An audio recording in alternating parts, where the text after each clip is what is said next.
Hello everyone. तो आज है मेरी शादी की सालगिरह।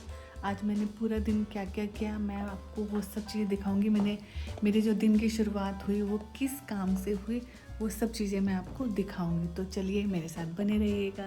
9 to 10 1 घंटे मेरी योगा क्लास होती है। तो वो मेरे घर के ही आसपास एक जगह है जहाँ पर मैं जाती हूँ। पूरा 1 घंटा मैं योगा करके आती हूँ।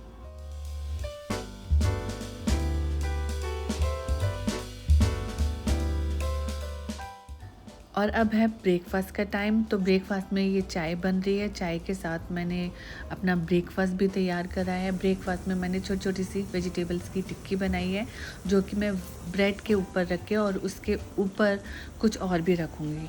लाइक जैसे मैंने थोड़ा सा एवोकेडो कद्दूकस किया है और उसके साथ मैंने कुकुम्बर भी कद्दूकस किया है। तो वो दोनों चीज़ें हैं जो कि मैं इनके ऊपर डालूँगी। तो ये एवोकेडो और कुकुम्बर है।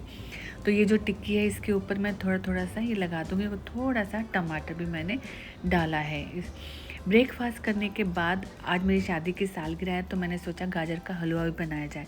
तो बाई चांस की बात है मुझे रेड गाजर मिल गई है। वैसे रेड गाजर यहाँ पे बहुत कम मिलती है। यहाँ पे थोड़े हल्के से ऑरेंज कलर की गाजर मिलती है जो मैं भी आपको दिखाती हूँ। ये देखिए ऐसी गाजर यहाँ पर मिलती है। बट बाय चांस मुझे वो रेड गाजर मिल गई तो मैंने फिर गाजर का हलवा भी बनाया। चलिए अब कुछ बात करते हैं जापानीज़ लोगों के बारे में। ये जो जापानीज़ लोग हैं ये लोग बहुत हेल्पफुल होते हैं। अगर आप यहाँ पर आते हो, हाँ ये ज़रूर है कि इन लोगों को इंग्लिश नहीं आती, बट ये हेल्प करने में कभी भी अपने आप को पीछे नहीं करते हैं। मतलब अगर आप मोबाइल पे उनसे किसी जगह पर जाने का एड्रेस पूछते हैं, जैसे आपको शिंजुकू जाना है बट आपको नहीं पता कौन सी ट्रेन जाएगी, तो वो पूरी हेल्प करते हैं। इवन आपके साथ मेट्रो स्टेशन के अंदर जाएंगे, वहाँ पे इंफॉर्मेशन लेंगे, आपको बताएंगे इतने की टिकट लगेगी, आपको ये वाली मेट्रो लेनी है। तो इस मामले में जो जापानीज़ लोग हैं वो बहुत हेल्पफुल है। एक दो तो आपको हर जगह पे कोई ना कोई ऐसा मिलता है, बट यहाँ पर जापान में मैक्सिमम लोग ऐसे हैं जो बहुत हेल्पफुल हैं। तो कभी भी अगर आप आते हो, आपको अगर किसी चीज़ का नहीं पता चलता है, अगर उनको इंग्लिश नहीं भी आती है जापानीज़ लोगों को, लेकिन फिर भी वो कोशिश करते हैं कि आप लोगों को वो बताएं। हमारे साथ मतलब 1-2 बार ऐसा हो चुका है जब हम शुरू में यहाँ आए थे। तो जैसे हमको जाना था आओबा स्कूल, तो हमको ये नहीं पता था कि कौन सी मेट्रो लेकर हमें जाना है। तो हम जैसे ही मेट्रो स्टेशन में जो नियर बाय हमारे घर के था कुदानशिता मेट्रो स्टेशन, हम वहाँ गए, इन्फॉर्मेशन से पूछा। कुछ लोगों को इंग्लिश नहीं, कुछ क्या बहुत सारे लोग जापानीज़ हैं जिनको इंग्लिश नहीं आती, बट फिर भी वो गूगल पे जाके सर्च करके उन्होंने बताया कि आप यहाँ से ये वाली मेट्रो लोगे और इस स्टेशन पे उतरोगे, वहाँ से फिर दूसरी लोगे, वो ग्रीन कलर की है, रेड कलर की है, कौन से कलर की, वो सब चीज़ें एक्सप्लेन उन्होंने करी। तो मतलब बहुत ज़्यादा हमको मुश्किल नहीं हुई। हाँ ये है कि बहुत सारी चीज़ों में जैसे हम उनको एक्सप्लेन करना नहीं कर पाते क्योंकि उनको इंग्लिश नहीं आती है। आप अगर गूगल पे सर्च करते हैं, अगर आप ट्रांसलेट करते हैं, तब उनको समझ आता है कि हम क्या पूछना चाह रहे हैं और हम क्या कह रहे हैं। यहाँ पर इवन मैकडोनल्ड पे भी जाते हैं, अगर वहाँ पे कोई इंटरनेशनल पर्सन नहीं है, मतलब किसी और जगह का नहीं है, तो उनको इंग्लिश नहीं आती। बहुत देर में धीरे धीरे उनको समझ आती है, बट वो खुद सेटिस्फाई तब तक नहीं होते जब तक कि वो आपको सेटिस्फाई ना कर दे। क्योंकि जो चीज़ आप लेना चाहते हो अगर आपको नहीं वो मिलती है, तब तक वो सर्च करते रहते हैं, देखते रहते हैं कि कोई ऐसा इंसान मिले कि जिसको इंग्लिश आती हो और वो आपके साथ कम्युनिकेट कर सके। तो ये बहुत सारी अच्छी बातें हैं जापान में। मैं कोई भी कमी नहीं निकालना चाहूँगी क्योंकि जापान में बहुत सारी चीज़ें बहुत अच्छी हैं। मतलब साफ़ सफाई के मामले में देखो, किसी भी जगह पर किसी भी वॉशरूम में चले जाओ, चाहे वो इनका पब्लिक हो चाहे कैसा भी हो, कोई आपको गंदगी नहीं मिलती। हाँ शिंजुकू शिबुया में ये है कि रश बहुत रहता है क्योंकि वो ऐसी एक जगह है, एक वो ऐसा प्लेस है जहाँ पर हर कोई जाना चाहता है, जो क्योंकि यहाँ पे टूरिस्ट बहुत आते हैं। तो टूरिस्ट का जो मेन फोकस होता है वो शिंजुकू या शिबुया ही मेन होता है, क्योंकि वो वहाँ पर बहुत सारी शॉप्स हैं। मतलब कि जो भी आप किसी भी ब्रांड के कुछ भी शॉपिंग करना चाहते हो, किसी भी ब्रांड का कुछ भी खरीदना चाहते हो, तो वहाँ पर बहुत सारे मतलब वो सब जगह जो है ना इन चीज़ों से भरी हुई हैं। और हाँ, सबसे मोस्ट इम्पॉर्टेंट बात ये, जब भी आप कभी भी कहीं जाते हैं, किसी भी मेट्रो स्टेशन पे उतरते हैं, तो आपको जिस जगह पर जाना है उस मेट्रो स्टेशन पे उतर के, मान लीजिए आप शिंजुकू जा रहे हैं और शिंजुकू में आप जो एक पर्टिकुलर किसी शॉप में जाना चाहते हैं, मान लो आप फॉर एग्ज़ाम्पल H&M जाना चाहते हैं, तो आप देखिए वहाँ पर कि H&M जो है वो किस एग्ज़िट से आप बाहर निकलेंगे तब H&M आपको मिलेगा। अदरवाइज़ आप बहुत कंफ्यूज हो जाओगे, क्योंकि यहाँ पर जो फेमस जगह है जैसे शिंजुकू और इन सब जगहों में ना एग्ज़िट जो है बहुत सारी हैं, तो आप कंफ्यूज हो जाओगे। आप निकलोगे कहीं और H&M दूसरे कोने में होगा, तो आप नहीं उसको ढूंढ पाओगे, और इंग्लिश की वैसे प्रॉब्लम है। तो ये 2-4 चीज़ें हैं जो आप अगर जापान में आते हैं, घूमते हैं, तो ये चीज़ें ज़रूर याद रखें कि अगर किसी भी मेट्रो स्टेशन पे उतरते एग्ज़िट जो है वो 2 से ज़्यादा है, तो आप ज़रूर देखें आपको किस साइड को निकलना है। अगर 2 ही हैं तो फिर तो कोई प्रॉब्लम ही नहीं है। बातें तो बहुत ज़्यादा हैं, बहुत सारी चीज़ें हैं जापान के बारे में बताने के लिए, और इनका खाना पीना, यहाँ पे मैक्सिमम लोग जो जापानीज़ हैं वो खाना नहीं बनाते हैं, वो बाहर ही खाते हैं, क्योंकि उनको बाहर का खाना, जो छोटे छोटे रेस्टोरेंट खुले हुए हैं, जापानीज़ फूड है, वो फूड उनको बहुत ईज़िली और बहुत सस्ता चीप प्रोवाइड होता है, इसलिए। हाँ, हम इंडियन लोगों को उनका फूड खाने के लिए कुछ लोग खा लेते हैं, लेकिन हमको अपनी ज़ुबान पर जो है ना उसका टेस्ट बिठाने के लिए कम से कम काफ़ी बार खाना पड़ेगा, तब हम बिठा सकते हैं, क्योंकि इनके फूड में सॉल्ट बहुत कम होता है। वैसे तो रखते हैं ये अपनी हर रेस्टोरेंट में, आपको जितना लेना है लो, लेकिन हमारा खाना एक अलग खाना है, इनका एक अलग खाना है। बट हाँ, इनका खाना जो फूड है वो हेल्थी बहुत है, जो बहुत हेल्थी है, क्योंकि इनकी जो स्टिकी राइस है वो बहुत हेल्थी है। इनकी सुशी जो है, ज़रूरी नहीं है कि आपको सुशी जो लेनी है वो उसमें कुछ नॉन वेज ही हो, वेजिटेरियन भी आप ले सकते हैं। फिर ओनीगिरी है, वो भी वेजिटेरियन मिलती है, आप ले सकते हैं। हाँ, 1-2 बार ट्राई करने में कुछ नहीं जाता। अगर आप जापान में आए हो तो ज़रूर ट्राई करो।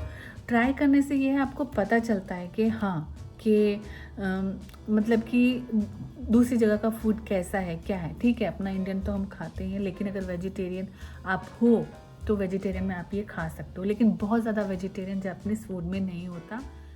उसके बाद अब हम जा रहे थे गिंजा, तो मेट्रो हमने ली अपने नियर बाय स्टेशन से।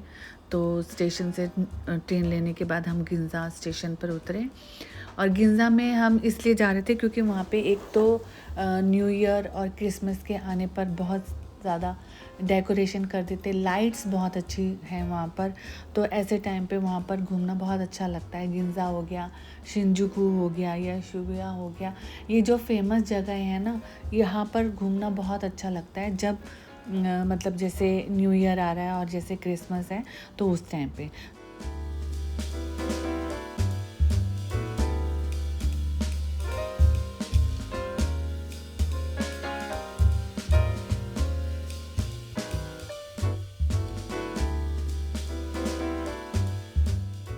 और अब हम पहुंच गए हैं गिंजा। गिंजा में आप देख सकते हैं लाइट्स, वाओ, लाइट्स तो इतने अच्छे तरीके से ये मतलब पूरा डेकोरेट कर देते हैं ना लाइट से, बहुत ही प्यारा लगता है। गिंजा चले जाओ, जो भी टोक्यो में फेमस जगहें हैं ना, ऐसे टाइम पर जब क्रिसमस आ रहा है तो आप ज़रूर जाएं और देखें।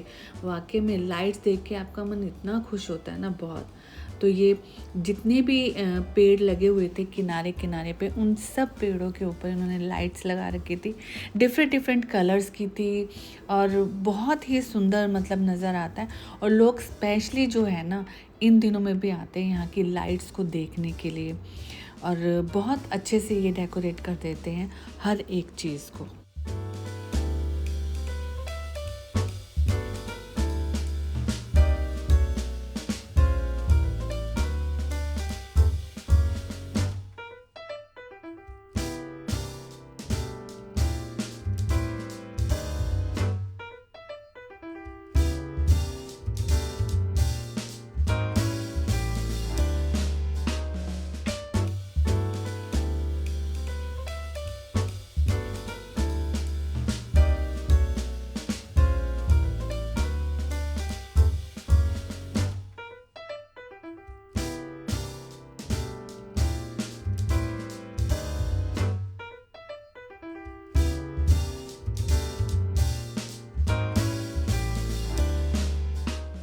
अब इसके बाद हमको डिनर करना था। डिनर में हमने अपनी बुकिंग की हुई थी बॉम्बे सिज़लर में।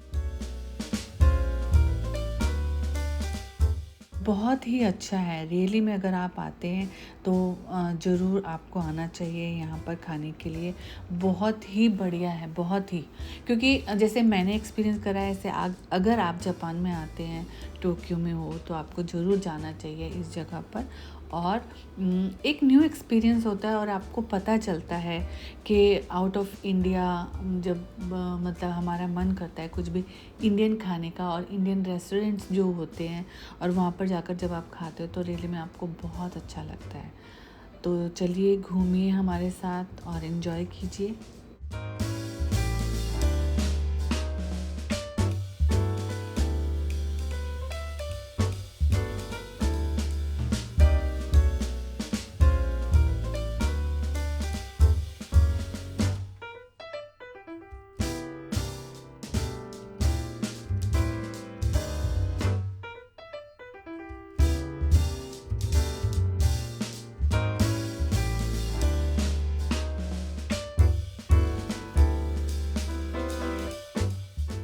रियली में बहुत अच्छे से उन लोगों ने वेलकम किया और हमारे नाम का कार्ड भी हमारी टेबल पर लगाया हुआ था।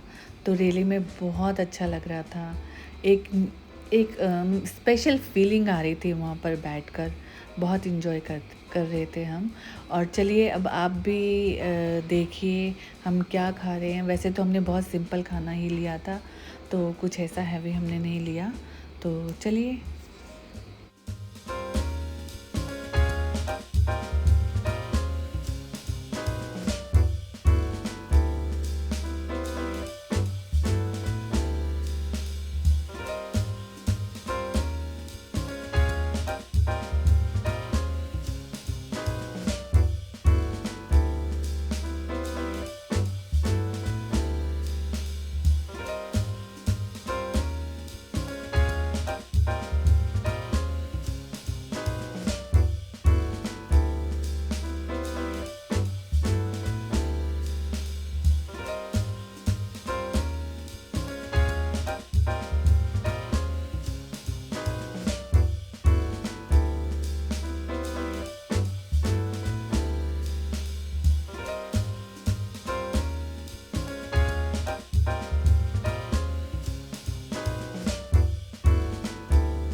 चलिए आज बस इतना ही। Thank you so much for watching my video, और आई होप आपको अच्छा लगा होगा ये देखना। तो बस अब घर की वापसी है, तो अब हम घर की तरफ जा रहे हैं। अच्छे से रहिएगा, पॉजिटिव सोचिएगा हमेशा। चलिए, थैंक यू सो मच।